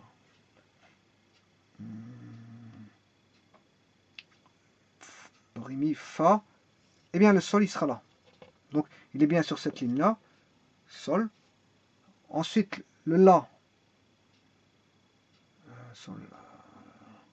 Ici, on a 7 notes. Hein. Attention qu'on a 7 notes. Ce qui fait combien de lignes? 1, 2, 3, 4, 5, 6, 7 lignes. On a bien 7 lignes. J'en ai déjà retiré déjà 2. Donc on a do, ré, mi, fa, sol. Le la, sol. Le la, je l'ai mis ici. Et le la, on retire cette ligne-là. Et on le met comme ceci. Là. Et on garde cette ligne-là. On la garde. Et en fait, c'est celle-là. Voilà. On en a retiré combien? On en a retiré 3. Sur les 7, on en a retiré 3. Il m'en reste 4. Enfin, il n'en reste plus que 4. De ces 7-là, on n'en a fait plus que 4. Voilà. Et celle-ci, on ne l'indique pas. Hein. On fait ceci. Do, ré, mi, fa, sol, la, si. Voilà. Si. Et on a 1, 2, 3, 4. Et on la complète ici pour avoir l'octave. avec Do. Et là, on a bien 1, 2, 3, 4, j'ai bien mes 5 lignes.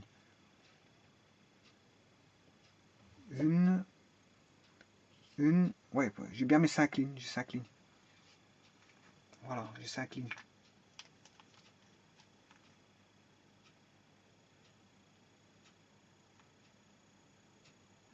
Alors, généralement, ils considèrent les 5 lignes comme étant celle-là, 1, 2, 3, 4, et ils en remettent une ici.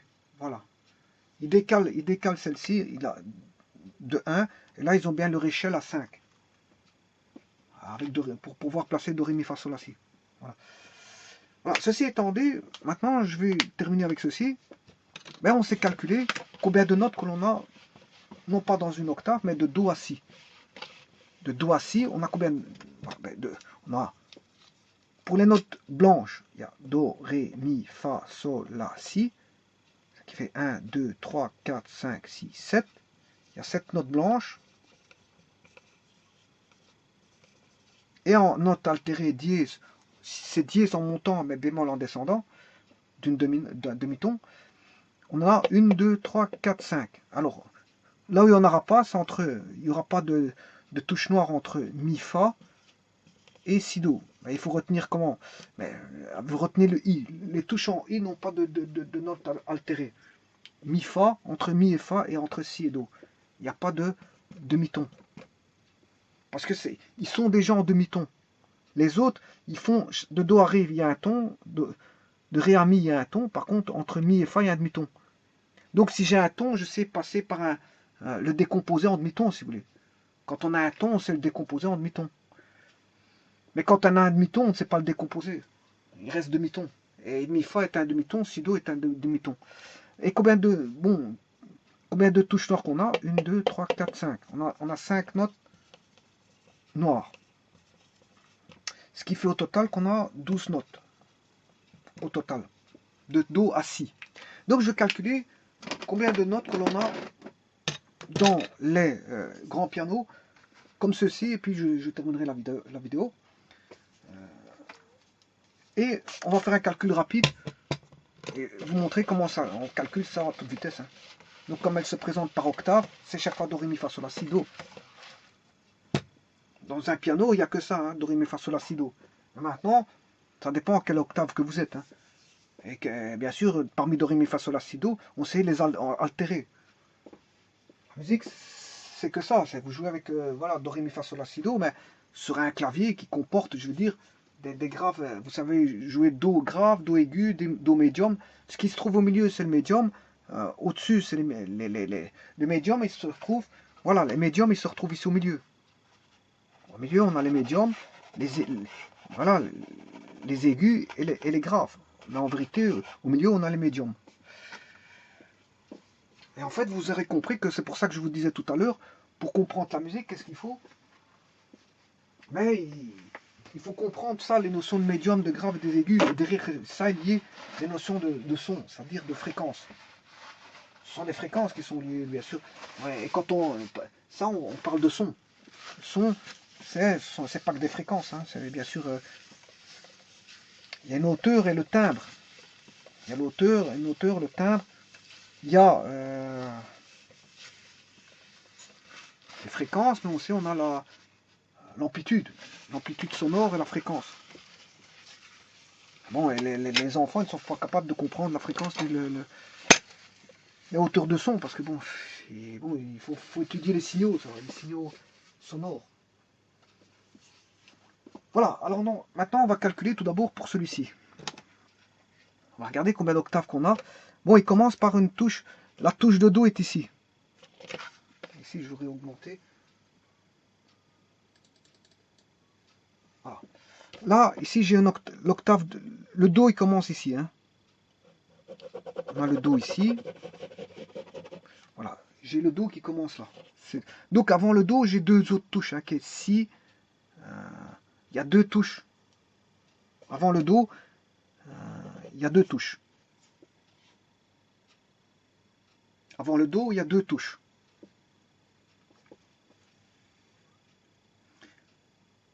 Il y a le La et le Si. Il y a deux touches avant le Do. en do grave. Bon, maintenant, ouais, faut savoir qu'il y a déjà des instruments qui jouent en grave et d'autres dans les aigus. Hein. Bon, d'un instrument à l'autre, ça dépend. Mais en tout cas, le piano, lui, il permet de jouer de grave à aigu, mais il y a des instruments qui sont encore plus bas que cette gamme-là. Il y a des instruments de musique qui vont plus bas que la gamme de ces graves-là. Il y a des instruments de musique qui montent plus haut que la gamme des aigus là-bas. Bon, ça veut dire, on sait qu'en remonter en fréquence, on sait qu'en remonter. Bon, je veux dire, voilà. Donc ici, qu'est-ce qu'on a? On a l'octave. Dans une octave, il y a 12. Je vous ai dit, il y a 12 touches hein, dans une octave. Il y a 7 blanches et 5 noires, ce qui fait au total 12 touches. Voilà, il y a 12 touches. Enfin, 12, ouais, 12 touches, c'est ça. Alors ici, on retrouve le Do. Voilà, ici on a une octave. De Do à Do, hein. Voilà. Alors, ça veut dire qu'ici, la jeune fille touche avec son... Voilà, il y a le pouce, l'index, le majeur. On a le pouce, l'index, le majeur, l'annulaire et l'auriculaire. Le pouce, l'index pour montrer, le pouce pour pousser. Hein, on pousse quelque chose avec le pouce. L'index, mais ça s'écrit pas de la meilleure manière. Hein, la même manière. Pousser, c'est avec 2 S. Hein, et le pouce avec CE. Voilà, on dit 1 pouce. Voilà, sert à pousser. Un pouce sert à pousser. L'index, c'est pour montrer. Vous aurez compris. L'annulaire, c'est pour mettre un anneau, etc. Bon, ça, voilà, il y a les raisons. Donc, la jeune fille, avec sa main gauche, ben, elle a l'annulaire. Ça, c'est le majeur. Pourquoi pas le majeur? Parce que c'est le plus grand. Le majeur, il est le plus grand. Hein. Voilà, là, j'ai le majeur. C'est le plus grand de tous. Il est le plus surélevé. Le plus surélevé. Le pouce, il sert beaucoup, mais il est vraiment très bas. Hein. Il est très bas, le pouce. Voilà, le pouce, il est très bas. Voilà, par rapport aux autres, il fait bande à part. Et vous avez... C'est une bande de 4. Il est isolé par rapport à ces bandes de 4. Il y a toute une distance de là à là pour arriver. Voilà. Voilà. En tout cas, il sert beaucoup, lui. Hein. Parce que, généralement, on pousse sur beaucoup d'objets. Pour sonner chez quelqu'un, on doit pousser comme ça. On peut pousser avec l'index, ça, c'est pas un problème. On peut pousser comme ceci, avec le majeur. Mais, voilà. Comme il est le majeur, il faut faire attention, comme il est grand, il peut se plier, il peut se casser aussi facilement. Il est en 3 parties. Hein. Voilà. Le pouce, il est fort parce que il est costaud. Il est en 2 parties. Mais quand c'est en 3 parties que c'est grand, ça peut casser plus vite. Hein. Voilà. Bon, ceci du temps en passant. Donc, elle met son doigt sur l'auriculaire sur le dos. Bon, on va aller rechercher maintenant la prochaine octave. Et la prochaine octave, elle est là. Voilà. Donc, je vais mettre ça. Le Do, il est là. Voilà. Ça, ici, on a une octave. Encore une fois, les octaves vont aller par échelle. Hein. Si les notes vont par échelle, ben, les groupes de notes vont par échelle. C'est toutes des échelles. Donc ici, je suis à la première octave, des graves. Ici, je suis à la seconde octave, des graves. Voilà, j'ai déjà 2 octaves. Et alors, elle joue, si vous voulez, elle met son doigt, l'auriculaire, il est sur, si je regarde bien, il est sur le Do, comme je vous ai dit, ça c'est bon. De là, le Do de la deuxième, de la première octave, enfin le Do de la seconde octave, elle a l'auriculaire sur le Ré, le majeur sur le Mi, elle suit les notes en fait. Hein. Donc elle est sur Do, Ré, Mi, Fa, Sol. Bon voilà. Avec ses 5 doigts, elle fait Do, Ré, Mi, Fa, Sol. Voilà, on n'a que 5 doigts, hein, je vous le dis tout de suite. Hein.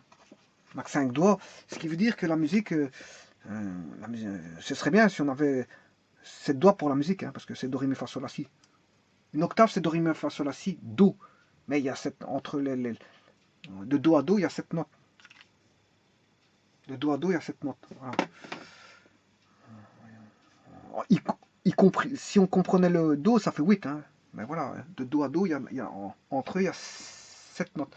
Mais le doigt, il ne sait aller que si je commence à do, ré, mi, fa, sol. Il manquerait la si. Il manquerait 2 doigts pour faire la si. Voilà. Alors, revenons à nos moutons. Donc, elle est sur les 5 premières notes, c'est ça que ça veut dire. Alors, et là-bas, on voit qu'elle n'est pas sur toutes les notes. On verra où ce qu'elle en est. Et donc, je vais observer où ce que est la prochaine octave se trouve ici. Voilà. La prochaine octave, elle est là.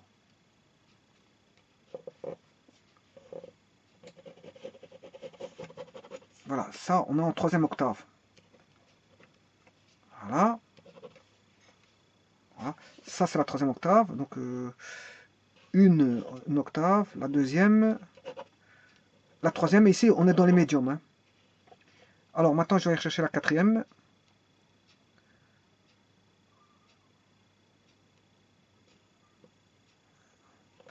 La 4e, l'octave, elle est là.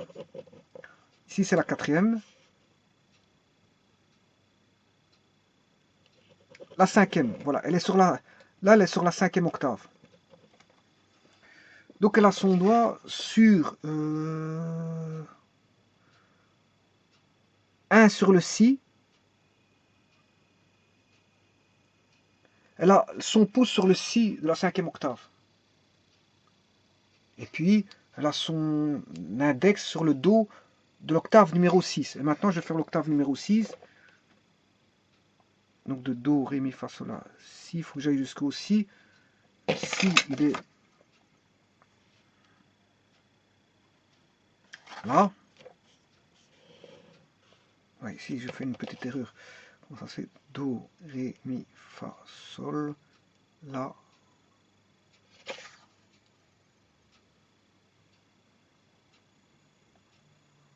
Ouais, c'est ça.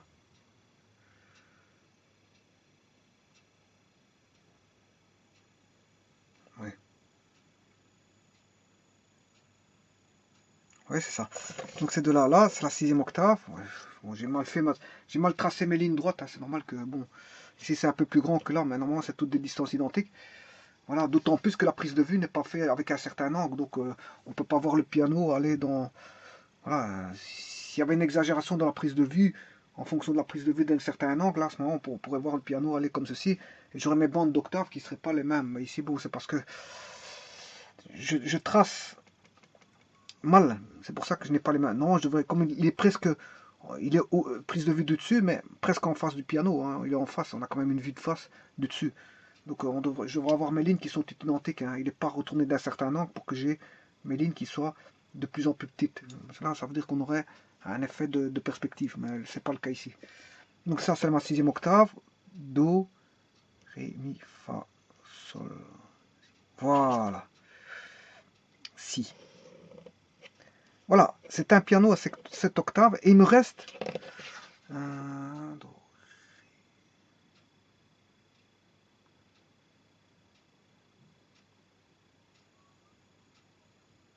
Voilà, il me reste une touche.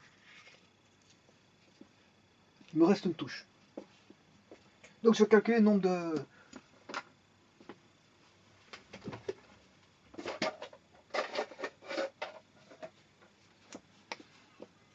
Voilà, donc ici c'est la première octave. Ma 2e octave ici. Ma 3e octave ici. Ma 4e. Ma 5e. Non, la première, la 2e. La 3e, la 4e. La 5e. La 5e, la 6e. Et la 7e. On dirait qu'il y a un effet de perspective, mais enfin bref. Pourtant, il prend sa prise de vue. Il n'y a pas d'angle parce que je ne vois pas les côtés ici. Si je ne vois pas le côté, peut-être qu'il y a on voit un léger petit côté ici. Peut-être qu'il y a peut-être une petite perspective, bon, qu'on n'aperçoit pas correctement. Voilà, enfin, j'ai du mal à observer. Enfin, c'est pas grave. C'est pas un problème. C'est vrai que je me demande comment ça se fait que mes lignes diminuent, mais ben, c'est peut-être mes tracés aussi. Hein. Voilà. C'est vrai que je ne vois pas le... Non, on voit du dessus, hein, on ne voit pas le côté on ne le voit pas. On ne voit pas la côté du piano, donc il n'y a pas une vue de perspective. On ne voit pas les à côté. Bon. Voilà, ce qui veut dire que maintenant je vais calculer mes touches. Sachant qu'il m'en reste une ici, il m'en reste un Do ici, et là j'ai un Si et un La. Voilà, on va calculer ça. Ce qui veut dire que, n'oubliez pas que j'ai 7 touches. Maintenant on va revenir. 7 touches plus 5 touches qui fait 12 touches. Avec combien d'octaves? 1, 2, 3, 4, 5, 6, 7 octaves. Je dois faire x7. Mais attention qu'il reste un Do final ici. Hein. Donc je vais faire plus 1. Voilà. Et là-bas, il y a 3 touches, parce qu'il y a le Si et le La, mais entre là et Si, entre là et Si, j'ai un demi-ton. Enfin, j'ai un ton entre là et Si. Donc j'ai possibilité de toucher sur une touche noire qui va, pour passer de là à Si, d'augmenter d'un demi-ton. Donc j'ai 3 touches en plus. Deux blanches et une noire. Voilà. Alors on va calculer ça.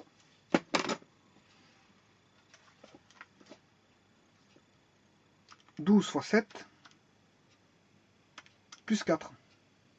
Ben, c'est à 88 touches. Hein. 1, 2, 3, 4, 5, 6. C'est à 7 octaves. Voilà. 1, 2, 3, 4, 5, 6. Oui, c'est bien à 7 octaves avec 4 touches en plus. Et comme une octave, ben, dans une octave, on a 12 touches. 12 touches avec fois 7, ça fait 84. Plus les 4 touches, bon, il n'en reste plus qu'une, un Do en aigu. Et un La Si. Et avec un demi-ton, avec une touche noire. De surélévation du Si. Voilà. Si dièse. Ou si vous voulez, quand on augmente, c'est un Si dièse. Enfin, je m'excuse, non, parce que c'est La Si, c'est La Si. C'est un La. À partir de là, j'augmente d'un demi-ton pour faire la dièse. Et puis la dièse, j'ai Si. En montant, mais en descendant, j'ai Si bémol, et puis La. Si. Ouais, ça dépend, si vous montez, descendez, c'est ça que je vous avais dit. Hein. Si j'écris ceci, là, en montant, la prochaine lettre c'est Si, mais entre les deux, j'ai la dièse, puisque je monte. Je monte d'un demi-ton, puis je monte encore d'un demi-ton. Donc pour aller de là à la dièse,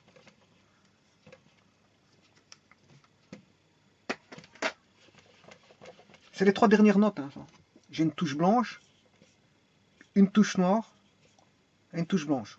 Donc ça veut dire que j'ai le La ici. À l'extrême gauche, on a la première octave. Hein, on a le premier octave ici. Et là, il me reste 2 touches. 2 touches avec une noire ici. Je ne sais pas si vous voyez. Voilà, la première octave est là. C'est ce que j'ai mis en orange. À partir du Do jusqu'au Si. Voilà, c'est ma première octave. Normalement, ça va de Do à Do, mais on a 7 notes entre eux, c'est ça que je veux dire. Hein. Bon. Mais à gauche, on a 3 notes qui sont simples. Enfin, on a 2 blanches et noires. Et qui sont toutes seules, c'est ça que je veux dire. Il y a 3 notes toutes seules. 2 blanches et noires. Il y a le La, il y a le Si. Voilà. Mais de là à Si, il y a un ton. De là à Si.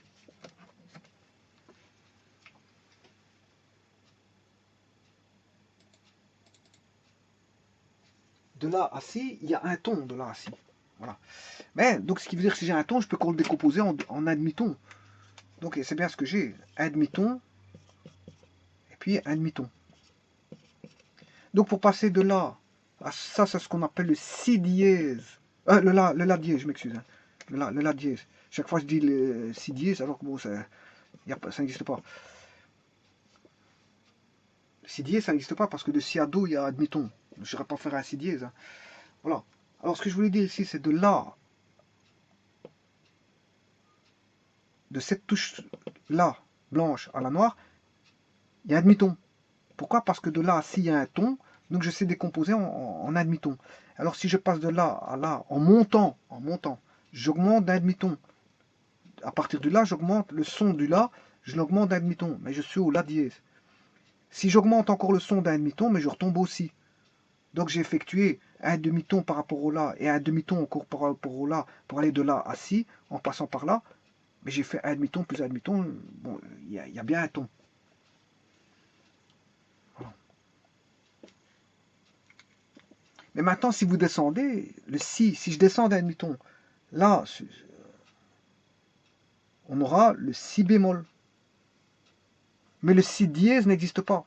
Parce que de si à do, il y a un demi-ton, donc j'aurais pas le si dièse, ça n'existe pas. Par contre, le si bémol, c'est de descendre. Je descends d'un demi-ton. Et si je descends encore d'un demi-ton, dans ce sens-là, je retombe sur le la. Si, si bémol, la dièse, si bémol, la dièse, si. Voilà. Ça dépend. Les dièses, c'est quand vous montez d'un demi-ton, les bémols, c'est quand on descend d'un demi-ton. Donc quand on va dans un sens, ce sont tous des dièses, mais si vous descendez dans l'autre sens, c'est tout des bémols. Voilà, donc ce qui veut dire que là, les trois là, c'est les trois touches qu'il y a ici. Et le plus un là, c'est quoi? Ben, c'est la dernière touche restante là-bas, il ne reste plus qu'un do. Voilà, il ne reste plus qu'un do. Ce qui veut dire que ça, c'est un piano large quand même. Large. Donc je vous ai dit, il y a combien? Ben, il y a 7 octaves. 1, 2, 3, 4, 5, 6. Il y a 7 octaves. 7 octaves plus les trois touches là en finale qui sont en extrême gauche et une touche à l'extrême droite qui est le un do. Ça, c'est un do. Voilà. Et que dans une octave, les touches intermédiaires vont de do à si. Voilà. Et de do à si à 7 blanches et 5 noires, ce qui fait 12. Et il y a 7 octaves, ça fait 12 fois 7.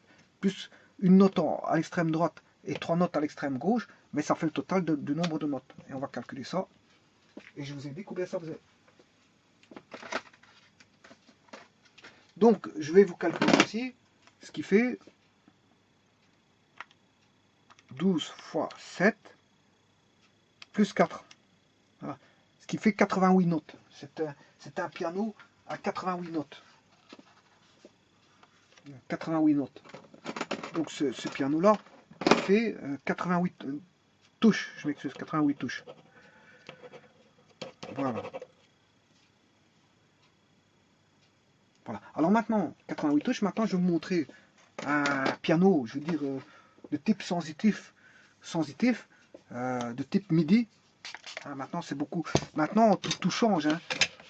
Voilà, les époques d'avant et de maintenant, il y a tout qui change. Bon, avant on avait l'internet analogique.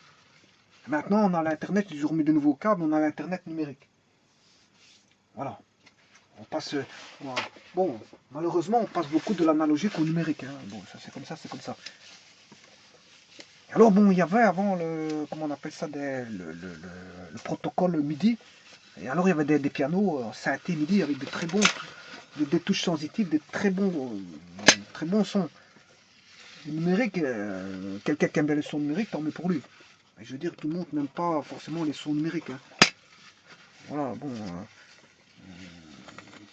Maintenant on fait beaucoup des claviers numériques. Le problème c'est que le son, est-ce que vous aimez le son? Bon, moi j'aime bien le son MIDI, des protocoles MIDI, hein, avec les fichiers MIDI.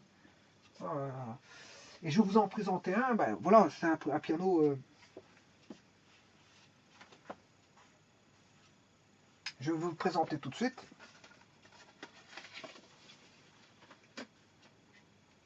J'en ai pour 2 secondes.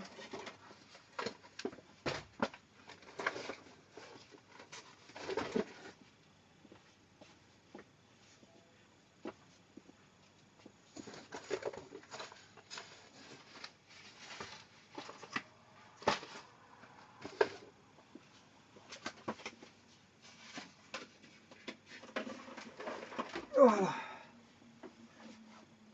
Ceci, je sais pas si on va voir.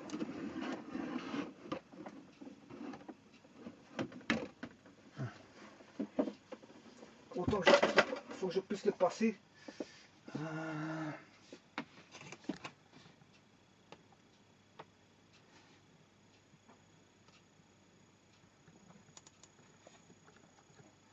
Ah.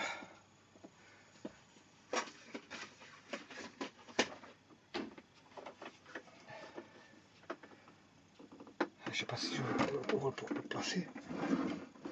Voilà.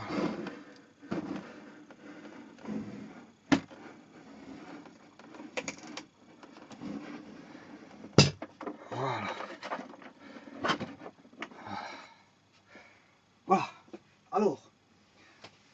sûr, c'est un Marc Medley. Voilà, bon, c'est un Marc Medley. Bon, tant pis, on va pas. Ouais, j'aurais dû. Enfin, c'est pas grave. Alors, ce Marc Medley contient, si vous voulez, vous pouvez aller voir sur internet, parce que c'est vrai qu'ici il faudrait que je reconfigure toute voilà, tout ce qu'il faut. En fait, il commence, si vous voulez, de Do, Do, Ré, Mi, Fa, Sol, La, voilà, Si. Il y a une octave, deux octaves, voilà, deux octaves, trois octaves, quatre octaves, voilà, quatre octaves, et 5 octaves, et on termine avec un Do. Il y a 5 octaves et on termine avec un 12, ce qui fait 5 octaves, 5 fois 12,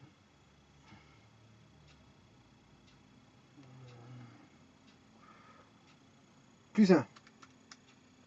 C'est un clavier à 61 touches. Voilà. Do, Ré, Mi, Fa, Sol, La, Si. Voilà. C'est un 61 touches. Électrique. Électronique. De type MIDI. Medley M20. Voilà.